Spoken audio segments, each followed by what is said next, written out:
So 74 million people must be evil is the sort of false duality premise that we're looking at today. The idea that it can't simply be that you disagree with something or anything like that, or even if somebody's not eligible to run, that should be done in a proper legal way. Otherwise, again, you're just kind of forcing a conclusion down that should be achievable if it's true. We've seen that before, like with Nixon or otherwise, like where a process exists for a result. Like the impeachment's not just a show thing. But no, as far as 74 million is a tremendous number. I mean, that's more than Bush, Obama, anybody else. So 74 million is not a number to be scoffed at or discredited. But this is the problem. Like at the very least, you can't just try to discredit, attack the voter and be like, oh my goodness, 74 million people are insert label discreditor here. If that's the crux of your argument, that's pretty damn weak. Because by that logic, okay, 81 million people, same thing. Like you can just say a discrediting thing, which I wouldn't do. I wouldn't discredit. You could say they're both morons. Everybody's a moron. You should go independent, would be my perspective. I was saying that in 2020, but the bigger point is not to just simply try to discredit. See, if there's like a certain 3 million rule, right?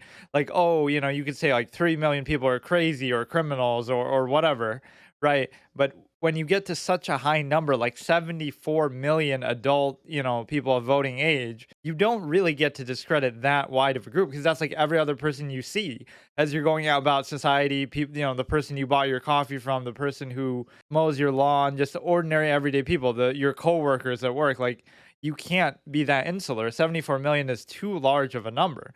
I think that's the thing that breaks the argument of a lot of people. They try to say all these things like hyperbole and just take things to an extreme, but then you're like, oh, wait, all these things we're saying aren't backed up by that number. It's, again, one thing to disagree. It's another thing to try to completely discredit the other side, or even to say, see, like even someone being neutral like me, I could give less of a shit about either one, but they would still say, oh, Tim Allen makes a joke and everybody loses their shit. It's not about the specific. They're both trash, let's say, right? And you should go independent. But I'm not going to discredit 74 million just as a number and act like it's just so foolish to think like that. Like, not only do you disagree with them, or you can certainly disagree with anybody, but you want to just completely attack them to try to discredit what they did because you can't deal with what they did. Through a proper lens of social Darwinism, you should just be able to say, okay, if what they did is so bad, it shouldn't be that hard to explain it and win over the majority of people, right? You might not be able to win over everybody, but then it's like, oh, people are just unreasonable. And the whole predicate of society is that you can't just look at everyone as just evil, otherwise it wouldn't work anyway, right? Because everything's reactive. The law is reactive. Once somebody commits a crime, then you are able to punish them or catch them or whatever. You don't do it preemptively.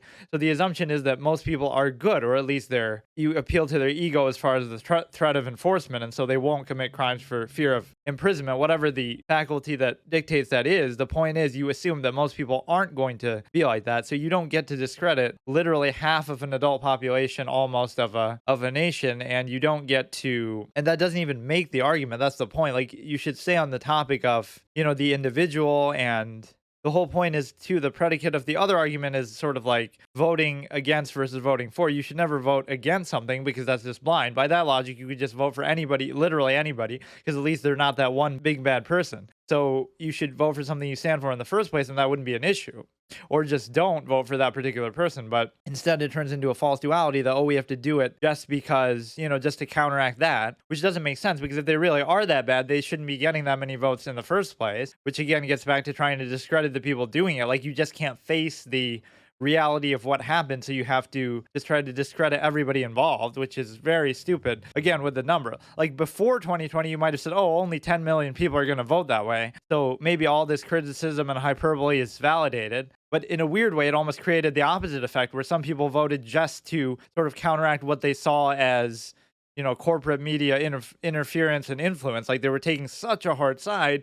They might argue, even people who agree with it will say, oh, well, at least it's the right side, but you'd rather people come to that on their own then. You shouldn't need to force it on them. And beyond that, you have the ability, again, a false duality is like the only platform. That other side is bad, so come with us, vote for us. That doesn't really work. And that's so much of what you hear is like, it doesn't matter how bad this is, there's something worse that existed previously. That's such a horrible way to look at it. After Hitler, you would get just somebody who's just almost as bad, but not quite as bad. Like, that's not a very winning argument, or you should still look for something that lives up to a standard rather than just using, two wrongs don't make a right because, oh, the other side did something wrong. Therefore, you're going to get away with justify everything wrong that you do just based on them. That's so counterproductive and self destructive. It doesn't do any good. You would have rather gone independent, Joe Jorgensen or whatever, 81 million people. By the same logic, if their only reason was, which it seemed like that was the categorical shared consensus, was, oh my goodness, this other guy's so bad, so we just have to blindly go with the other major party and the other another senile old man. Like, you don't need to do that. You could have gone any other direction, any independent. That's where the corporate influence comes in. Like, you could say, oh, well, the media was bashing Trump in a certain way, but it wasn't just that. They selected out to say, okay, we want to take sides with this particular party,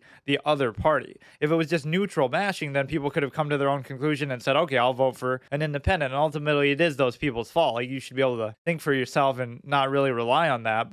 And then there's like the whole Fox News fallacy. Like, obviously, they're biased. Obviously, they lean one way. But just because other networks lean another way, people can see it that one way. They'll try to discredit, like, oh, you must just watch Fox or whatever. But then they won't see, oh, CNN is obviously biased or other networks are biased. So you got to see things on both sides, not just like whenever an argument's predicate is like, oh, this side is absolute and perfect and unquestionable, and the other side is just terrible and horrible in every way. No, how about they're both flawed? You should be cynical about both and just hold them accountable instead of, you don't need to glorify, you just hold everybody accountable. Like, it's a human nature thing. Don't give any man a monopoly over sin. Like, sure, they could have done bad things, but so can everyone else. Just because they did, you might perceive it as being worse. So what? That doesn't mean the other side or other people aren't capable of the same thing or different evils or whatever. They're all flawed. It's all human nature. So don't specify it to a particular thing, right? Because if you give them a monopoly over it, then you'll distract yourself from everything else that happens. And I don't see what benefit there even is in doing that. It's like each side wants to feel 100% right and the other side is 100% wrong when that's never the case. Why not just see the middle ground, the gray area? Like, we have flaws, they have flaws. So let's just find actual policy basis and not sort of personalize or moralize everything, because those things really should stay out of basic policy in the first place, which would be the whole point. But